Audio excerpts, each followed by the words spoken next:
சுவிட்சர்லாந்தில் நடைபெற்ற ஒரு பொருளாதார தொடர்பான ஒரு மாநாட்டில் இலங்கை தமிழரசு கட்சியினுடைய நாடாளுமன்ற உறுப்பினர் திரு சிவஞானம் ஸ்ரீதரன் அவர்கள் ஒரு கருத்தை சொல்லியிருக்கின்றார்கள். சீன கடல் அட்டை பண்ணைகளால் வடக்கு மீனவர்கள் பாதிக்கப்பட்டிருக்கிறார் என்ற செய்தியை சொல்லியிருக்கின்றதாக செய்தியில் பார்த்துருக்கின்றோம். உண்மையிலே சுவிட்சர்லாந்தில் லாவோஸ் நகரில் நடைபெற்ற அந்த கூட்டத்தில் அவர் அவ்வாறான ஒரு கருத்தை சொல்லியிருந்தாலும் இலங்கையில் குறிப்பாக வடக்கு மாகாணத்தில் அல்ல இலங்கையில் சீன கடல் அட்டை பண்ணைகள் எங்கேயாவது ஒரு இடத்துல இருக்கின்றதை திரு சிவஞானம் ஸ்ரீதரன் அவர்கள் உறுதிப்படுத்துவாரா அல்லது அவர் அதை அடையாளம் காண்பிக்க முடியுமா என்பதை நாங்கள் இந்த இடத்துல வினாவாக எழுப்புகின்றோம். உண்மையில் கடந்த ஆட்சி காலங்களில் அரியாலை பகுதியில் அது குறிப்பாக வடக்கு மாகாண சபையோ அல்லது யாழ் மாநகர சபையோ அல்லது அன்றைய ஆட்சி இருந்த காலத்தில் அந்த அரசுகளுக்கு முண்டு கொடுத்திருந்த தமிழ் தேசிய கூட்டமைப்பினுடைய காலப்பகுதியிலே சீனாக்காரருக்கு குறிப்பாக அரியாலை பகுதியிலே அட்டைக்குச்சி வளர்ப்பதற்கான பண்ணை அமைப்பதற்கான அனுமதியை அவர்கள் வழங்கியிருந்திருக்கின்றார்கள். ஆனால் அதன் பின்னர் எங்களுடைய டக்ளஸ் தேவானந்தா அவர்கள் கடத்தொழில் அமைச்சராக பின்னர் சீனாவினுடைய எந்த ஒரு பண்ணைகளும் இந்த வட பகுதியில் இல்லை, குறிப்பாக இலங்கையில் இல்லை.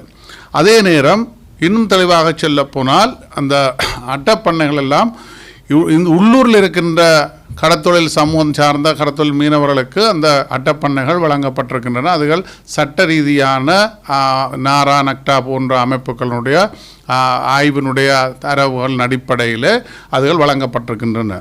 உண்மையை பார்க்கின்ற பொழுது மீனவ சமூகத்தினுடைய பொருளாதார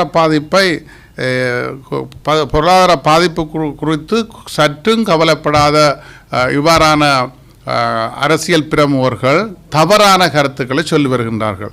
நாங்கள் நாடாளுமன்ற உறுப்பினர் திரு ஸ்ரீதரன் அவர்கள் கேட்கின்றோம், நாங்கள் நேரடியாக வருகின்றோம் அல்ல களத்தில் சார்ந்த சமூகம் நேரடியாக வரட்டும் பிரதிநிதிகள், நீங்கள் வடபகுதியிலே எங்கே கடல் அட்டை பண்ணைகள் இருக்கின்றது என்பதை அவர்கள் நேரடியாக காண்பிக்க வேண்டும். இந்த இடத்துல கடல் அட்டை பண்ணை இயங்குகின்றன, இதனால் சீனா அரசாங்கத்தினால் சீனாக்காரருடைய நிதி அமைப்பிலே அவர்கள் இயங்குகின்றன, நீங்கள் முடிந்தால் எங்களுக்கு அந்த அடையாளத்தை அல்லது அந்த இடத்தை காண்பிக்க முடியுமா என்று நாங்கள் தெளிவாக கேட்கின்றோம். ஆகவே இந்த பொய்யான அபிப்பிராயங்களை கடத்தொழில் சமூகத்தினுடைய பொருளாதார பாதிப்பு பற்றி சற்றும் கவலைப்படாத அல்லது தங்களுடைய அரசியல் நோக்கத்துக்காக கவர்ச்சிகரமான பொய்களை உரைப்பது ஸ்ரீதரனுடைய வளமையாக இருக்கின்றது. கடந்த காலங்களில் அவர் ஒரு மரண வியாபாரியாக இருந்தவர். அவர் ஆசிரியராக இருந்த பொழுது யுத்தங்களுக்கு பல இளைஞர்களை வாலிபர்களை அனுப்பி அப்படி ஒரு வியாபாரத்தில் ஈடுபட்டவர்கள் இன்று தன்னுடைய அரசியல் இருப்பு சரிந்து கொள்ள போகின்றது அல்லது டக்ளஸ் தேவானந்தா அவருடைய கடத்தொழில் அமைச்சருடைய செல்வாக்கை வன்னி மக்கள் அல்லது இலங்கை மக்கள் அதனுடைய பிரதிபலிப்புகளை பெறுகின்றார்கள் என்ற அடிப்படையில் இவ்வாறான அவதூறான பொய்களை கட்டவிழ்த்து விடுகின்றார்கள். உண்மையிலே அரசியல் வியாபாரிகளாக இவர்கள் இருந்து வருகின்றார்களே, இதை நாங்கள் வன்மையாக கண்டிக்கின்றோம். முடிந்தால் ஸ்ரீதரன் அவர்கள் தன் வடக்கு மாகாணத்திலே எங்கே சீனாவுடைய கடல் அட்டை பண்ணை இருக்கின்றது என்பதை உறுதிப்படுத்தட்டும் என்பதை நான் கேட்டுக்கொள்கின்றோம்.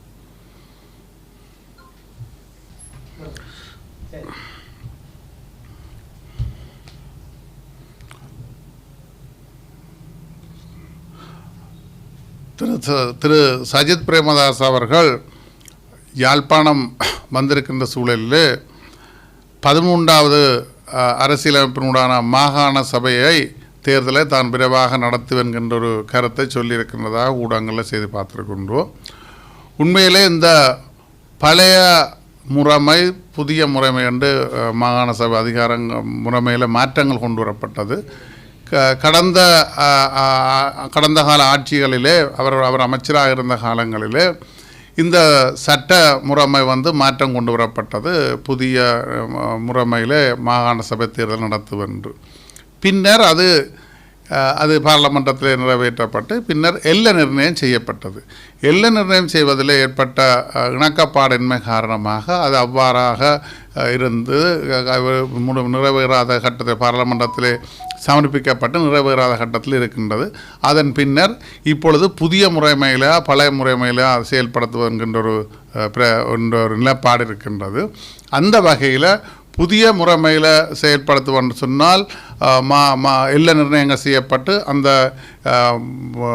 விடயங்கள் பாராளுமன்றத்தில் சமர்ப்பிக்கப்பட்டு அங்கீகாரம் பெறப்பட்ட பின்னர் தான் அதை செயற்படுத்த முடியும். இல்லையில் பழைய முறைமையில் மாகாண சபை தேர்தல் நடத்துவதாக இருந்தால் அதற்காக மீண்டும் பாராளுமன்றத்திலே சமர்ப்பிக்கப்பட்டு பழைய முறைமையில் செய்யப்பட வேண்டும் என்கின்ற இது நிறைவேற்றப்பட்டதன் பின்னர் தீர்மானம் நிறைவேற்றப்பட்டதன் பின்னர் அங்கீகாரம் பெறப்பட்டதன் பின்னர் தான் பழைய முறைமையில் தொடர்ந்து மாகாண சபை தேர்தல் நடத்த முடியும். ஆகவே தேர்தலுக்காக நான் வந்தவுடன் முதல் காலாண்டு பகுதிக்குள்ளே மாகாண சபை தேர்தலை நடத்துவேன் என்கின்றது ஒரு கவர்ச்சிகரமான ஒரு செயல்பாடாக பொய்யுரைப்பைத்தான் பார்க்க முடிகின்றது. ஆகவே இந்த விடயங்களிலே யாழ்ப்பாண குறிப்பாக குடாநாட்டு மக்களோ வடகிழக்கு மக்களோ மாகாண சபையினுடைய தேவையை உணர்ந்தவர்கள் அல்லது இந்த கொண்டு வரப்பட்ட மாகாண முறைமை தமிழ் மக்களுக்கு ஒரு தேவையான ஒரு விடயம் என்பதை கருத்தில் கொண்டு அவர்கள் அவ்வாறான கருத்துக்களை சொல்லியிருந்தாலும் அவர் சொல்வது போன்று உடனடியாக அந்த பாராளுமன்றத்திலே பழைய முறைமையாக புதிய முறைமையாண்டு திருத்தங்கள் கொண்டு வந்து அதன் பின்னர் அங்கீகாரம் பெறப்பட்டதன் பின்னர் தான் அதை செயற்படுத்த முடியும். ஆகவே அவர்கள் சொல்வது ஒரு தேர்தலுக்கான ஒரு கவர்ச்சிகரமான ஒரு வாக்குறுதியாக இருக்கின்றதை தவிர அதில் உண்மை இருப்பதாக இல்லை.